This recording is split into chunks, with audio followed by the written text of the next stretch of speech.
Hey guys, my name's David. On this episode, I'll be doing a first look at the Nemo Tensor Extreme. This is the first sleeping pad with an R value of 8.5. So I'll go over all the specs of this pad. I'll give you my first impressions of just using the first few times. Later on in the year, I'll do a full comprehensive review of this pad once I've fully used it in a lot of different scenarios. Full disclosure, I bought this with my own money. I'm not sponsored by Nemo. I have no financial incentives with Nemo, despite me standing in front of a Nemo Hornet 2 with a Nemo pad. This pad is mine, I own it. This tent I borrowed from a friend to test it out and review. Now, how this pad achieves its amazing 8.5 R value is from its baffle design. It's kind of got these A-frame struts. It's called the Apex baffle design. Basically, just picture 4 different thermal sheets layered inside this, and each sheet has a hole cut in it where the baffle designs are. And it's framed like an A, and at the bottom, the holes are wider to accommodate the wider strut at the bottom, and they're tighter at the top. So when you have it right way up, you can only use this pad right way up like this. The dark side is up, the green side is down. Then all the sheets will fall, and as they fit into those holes, either fall lower or higher, leaving an air gap between each set of thermal sheets, allowing it to capture air in between, thus increasing that R value, the warmth of the pad. So there are sheets in there. Now for this two-tone pad, you have to have it green side down. This is a 40D nylon. It's a lot stronger than the top, which is softer, more comfortable, a 20D nylon. The pad comes in 4 different types and sizes and weights. This is the regular wide. It also comes in a regular and a mummy regular. Now the mummy regular is the lightest at just 1 pound. Once you go up to the regular squared, it's 1.1 pounds. The regular wide, which is this one, is a 25-inch wide, and this comes in at 1.377 pounds, 1.38 pounds. Then you can get the long wide, which is an extra 4 inches long. So all the pads are 6 feet tall except for the long wide. The long wide comes in at 1.45 pounds. So basically your range is from 1 pound to 1.45 pounds. Now if you think about this, I have a pad from about 12 years ago. It's a Thermarest pad. It's 1.5 inches thick. In comparison, this is 3.5 inches thick. That Thermarest pad is an R value of 3.7 and it weighs 2 pounds. This pad is 3 times thicker, it's 3 times more warm, and it's about 40% lighter. That's where the technology has gone with this stuff these days. Now the valve on this pad, as you can see, it has a typical one-way valve. You can blow it up with your mouth or the inflate sack that it comes with, and it has a dump valve. So I open this up, all the air will come out in seconds.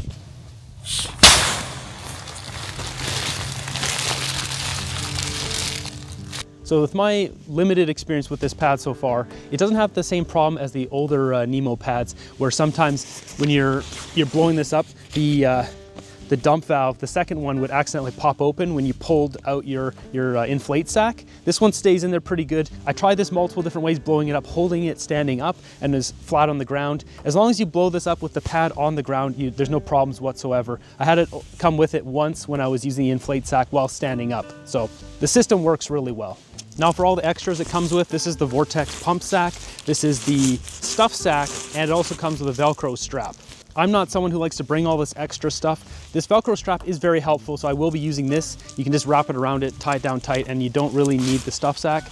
Putting this away, you basically just fold it into 3 sections, roll it towards the hole. Takes like 2 seconds, no cramming in the bag. Use this little Velcro strap that comes with it. I spent 20 minutes, I couldn't get it in the bag. This is so much easier. You just crank it down. There, throw it in my backpack, good to go. You will get it smaller than this though if you do cram it into that stuff sack though, but that is small enough for me. The stuff sack is terrible. The material and stuff is fine, it's just too small. It's so hard to pack that thing in here. It is like, once it came out, it's never going back in. So Nemo, you need a better design on this thing because it sucks.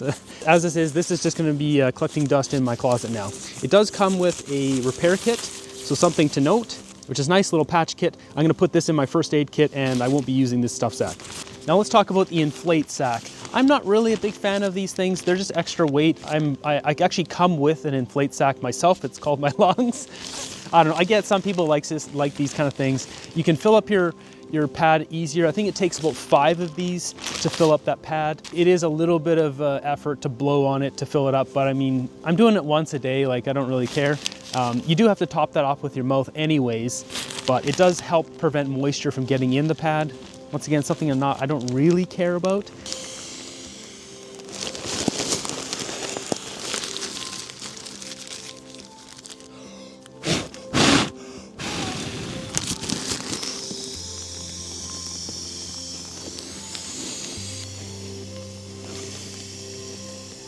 This thing does work well. What I don't like about this is it has this rubber flap on here. The entire weight of this thing weighs the most out of the entire Vortex pump air sac. Like, this really doesn't need to be here. I don't know why this is here or what value this has, really. Another thing I don't like is this tapers. You can see here the taper of it. If this were just open from down here, I could actually put my sleeping pad, or more like my sleeping bag or something else in here, and then have this as a functioning like inflate sack. So what I'm thinking of doing is I'm gonna cut this thing right here, and then I can use my sewing machine and just sew the corners so it doesn't continue to kind of open up accidentally. And then I can use this to contain my sleeping bag. But even then, my sleeping bag, I'm usually just stuffing in my bag anyways, because I have a dry bag I put in my backpack, so I don't really have to worry about my sleeping bag getting wet. Another thing is I might just put my food in this bag, and I'll still cut it off here and then just kind of roll it up. That way I can still have it to inflate, but it's actually holding something. Now, the number one thing you guys all want to know is how noisy is this thing? How comfortable is it? So, and does it actually provide thermal protection? So let's get into the tent and we'll go over that. So as you guys can hear,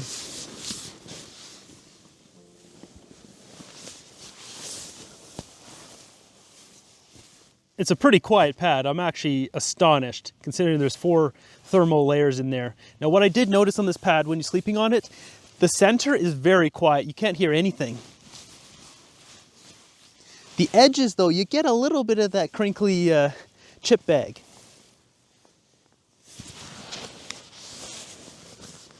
Even then, it's pretty slight. I just noticed when I rolled on the edges, you get that crinkle sometimes. It all depends too how much you inflate this. So if I deflate it a little bit, you can just push the little button here, the center. Okay, so we've deflated a bit. We should get more crinkle now. Yeah, see a little more crinkle. So it all depends. If you really like your pad super inflated, it's almost no noise. If you like it a little bit softer, then you get a little bit crinkled, but it's really like hardly anything. It's only right here. So once again, in the center, there's basically no noise. It's actually quite amazing what they've done with this thing, considering how warm it is. I'm a stomach sleeper a lot of time. Nah, it's yeah, I don't know. This thing is good to go. As for the comfort, I mean, this is the most comfortable sleeping pad I've ever used. I haven't used all of the sleeping pads, neither has Dan Becker or any of the other guys, but yeah, it's really comfortable. I like the baffle design on this. I don't feel any pressure points. I don't feel discomfort.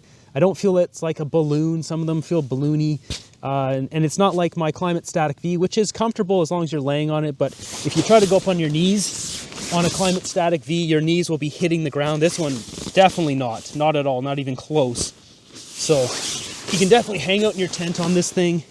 You can lounge. It's really comfortable. It's thick. Yeah, I'm really liking this pad. And finally, let's talk about the warmth of this pad. So you can see right now on Vancouver Island, we don't have snow right now. We did have snow and it went away. You can see my breath though. It's about 3 or 4 degrees out here, Celsius Canadian. It's definitely chilly out here right now, as you can see. We've got some nice ducks.